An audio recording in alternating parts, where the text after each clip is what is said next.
حضرت علی المرتضیٰ ایک جری انسان تھے، اور وہ علی تھے جن پر انسانیت رشک کرتی ہے، اور مولا علی وہ ہستی تھے کہ میرے مصطفیٰ کریم صلی اللہ تعالی علیہ وسلم نے فرمایا اس کے دیدار کو تو فرشتے بھی آیا کرتے ہیں، نا بڑا آدمی۔ اور پھر امیر المومنین خلیفۃ المسلمین حضرت علی، خود مولا علی نے حضرت قاضی شریح کو قاضی بنایا، چیف جسٹس بنایا، اپنے ہاتھوں سے تعیناتی کی۔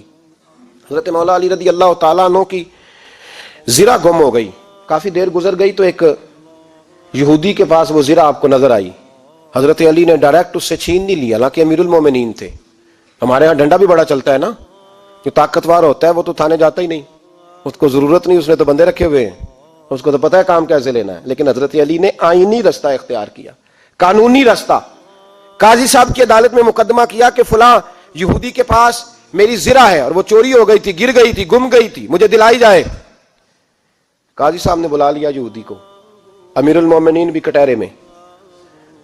قاضی صاحب کہنے لگے اس سے کہ زرہ تیری ہے؟ اس نے کہا جی میرے پاس ہے تو میری ہے۔ قاضی صاحب کہنے لگے حضرت علی سے گواہ آپ کو دینے پڑیں گے کیونکہ مقدمہ آپ نے کیا ہے، اگرچہ وہ امیر المومنین ہے۔ توجہ ہے بھائیوں کی، سمجھ آ رہی ہے باتوں کی؟ گواہ امیر المومنین آپ نے دینے ہیں کیونکہ مقدمہ آپ نے دائر کیا۔ تو حضرت علی کہنے لگے میرا بیٹا حسن گواہی دے گا کہ میری ہے، اور میرا غلام کمبر گواہی دے گا۔ قاضی صاحب کہنے لگے حضور ان کی گواہی درست تو ہے پر میں نہیں تسلیم کرتا، اس لیے کہ بیٹے تو باپ کے حق میں بولا ہی کرتے ہیں، نوکر تو آقاؤں کے حق میں بولتے ہی ہیں، جائیں کوئی غیر جانبدار بندہ لے کے آئے جو گواہی دے۔ تو حضرت علی خاموش ہو گئے، کہنے لگے ابھی میرے پاس ایسا کوئی گواہ نہیں۔ قاضی صاحب کہنے لگے چلیں پھر آپ یہودی کو راضی کریں، آپ نے کیوں بلا وجہ گھسیٹا عدالت میں، راضی کریں، انصاف کا تقاضا ہے۔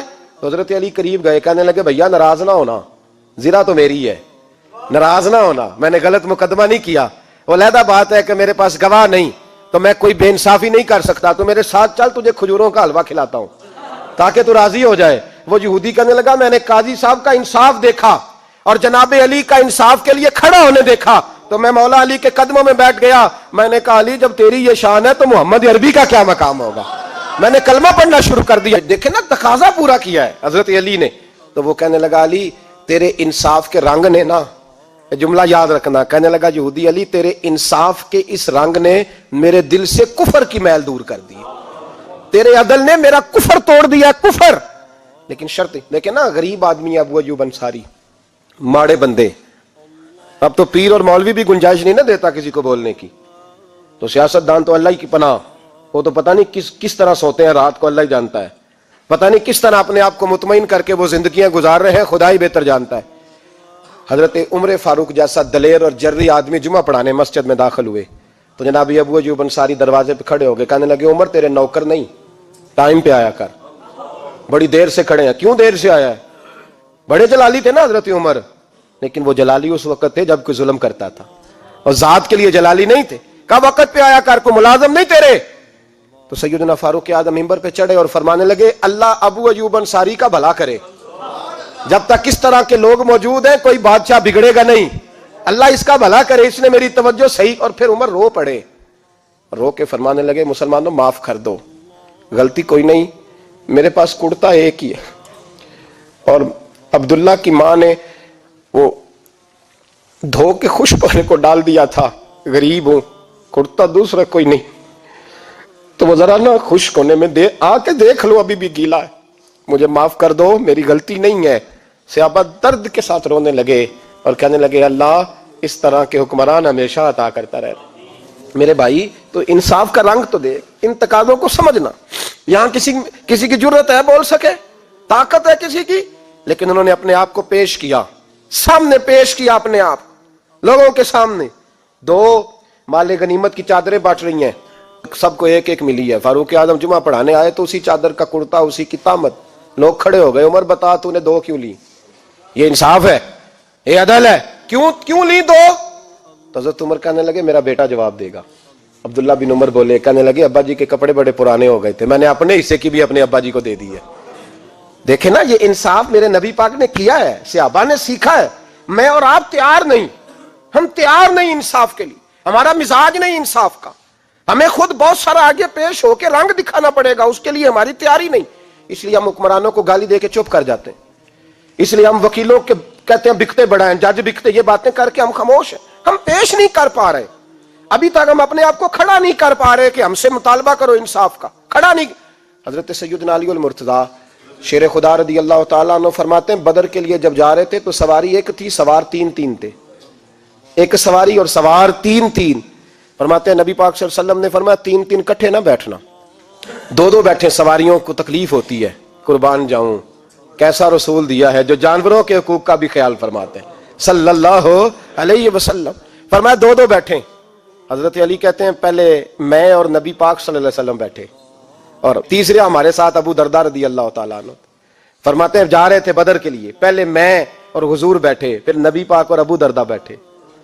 فرماتے ہیں پھر نمبر لگ گیا میرا اور ابو درداء کا، اور مصطفیٰ نے گھوڑے کی لگام تھامی تو حضرت ابو درداء تڑپ اٹھے، کہنے لگے علی نہ طبیعت مانتی ہے، نہ ادب مانتا ہے، نہ عشق مانتا ہے، تو اس طرح کر، میں تو چھوٹا ہوں، آپ کہیے رسول پاک سے، آپ ہر لحاظ سے بڑے ہیں، آپ عرض کیجئے کہ حضور نہ ادب مانتا ہے، نہ عشق مانتا ہے، نہ پیار مانتا ہے، نہ تقاضا ہے، مہربانی کرے آ جائیں۔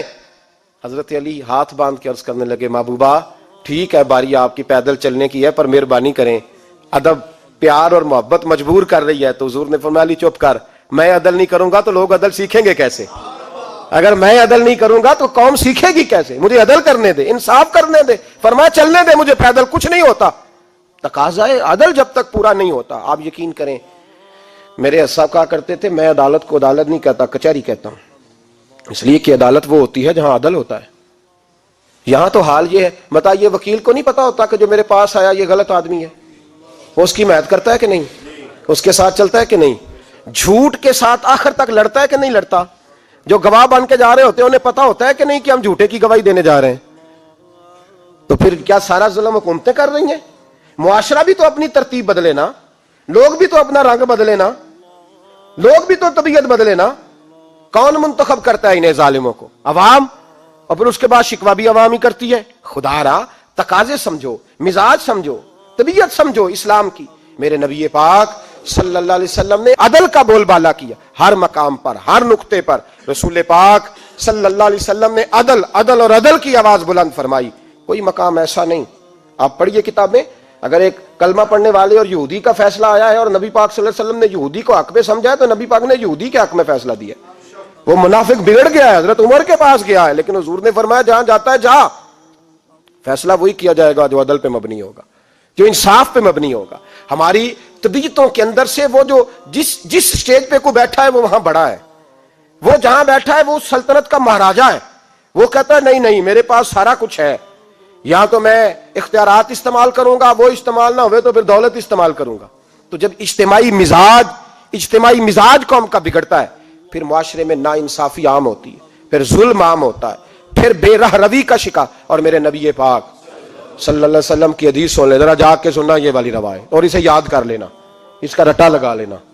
حضور نے فرمایا تھا جس معاشرے میں بے حیائی عام ہوگی وہاں ایسی بیماریاں پیدا ہوں گی جن کا علاج ہی کوئی نہیں ہوگا۔ اور حضور نے فرمایا جس قوم کے اندر انصاف نہیں ہوگا وہاں قتل عام ہوگا۔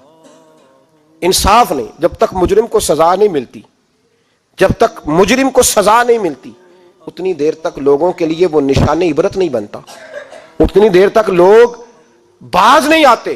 یاد رکھیں جب انصاف ہوگا، عدل ہوگا، اور عدل کرنے والے جب عدل کریں گے اور انصاف کا دامن تھامیں گے، پہلی بات تو یہ ہے کہ ہم اپنے آپ سے ورا کریں بہت ساری چیزوں کو۔ ہم دیکھتے ہیں حکومت نے چھوٹی چھوٹی کمیٹیاں بنا دی ہیں مصالحتی کمیٹیوں کے لیے، بین المذاہب کمیٹیاں، بڑا کچھ بن گیا ہے، لیکن لوگ گروہ بندی کا شکار ہیں، گروہی تعصبات ہیں۔ دیکھتے ہیں کہ ہمارا ووٹ کس طرف ہے، ہمارا مزاج کس طرف ہے، اس رنگ میں ملت کا اجتماعی نقصان ہو جائے، شرازہ بکھر جائے۔ اور میں شروع میں کہہ چکا ہوں، امام حسن فرمایا کرتے تھے اگر غریب پر ظلم نہ روکا جائے گا تو وہ ظلم امیر کے دروازے تک بھی جائے گا۔ ایک وقت آئے گا کہ امیروں کے ساتھ بھی زیادتیاں ہونے لگیں، اس لیے کہ جب ظلم ہوتا ہے تو اس کی آگ بھی پورے معاشرے کو لپیٹ میں لیتی ہے، اور جب انصاف ہوتا ہے تو اس کی برکتیں بھی سارے معاشرے کو فائدہ دیتی ہیں۔